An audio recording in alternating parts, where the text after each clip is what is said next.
when the sprint review is focused on velocity. So thank you for coming to our 79th sprint review. And as always, my team and I will share with you the outcome that we have delivered this sprint. So in this sprint, we did another alpha release to our staging instance.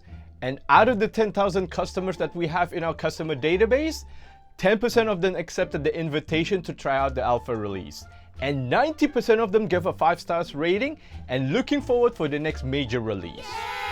Any questions?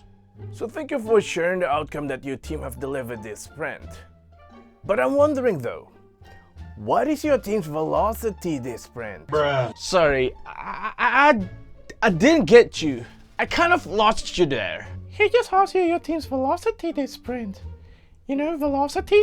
The total number of story points your team have completed this sprint? If you don't know your team's velocity, you can open it up in Jira. Why would you care about velocity when our team have delivered customer outcome and we have validated it every sprint? Because your team is not paid to deliver customer outcome. That's the other team's job.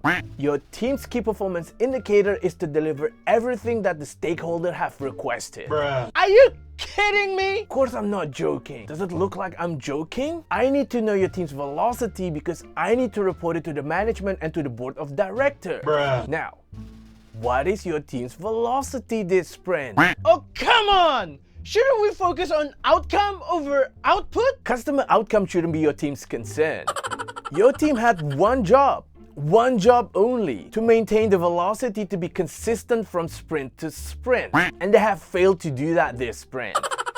He's right. We want a predictability in our delivery because the management has made a promise to the board of directors. That's why your team needs to maintain a velocity to be consistent from sprint to sprint. Bruh. So I'm going to ask you once again, what is your team's velocity this sprint? Alright, it's 5 points, okay? It's 5 story points. We didn't even track our velocity because we're so focused on customer outcome. And you know that is below your team's average velocity, right? So it seems your team needs a lot of catching up next sprint. What the And you need to ensure that the velocity doesn't drop again next sprint.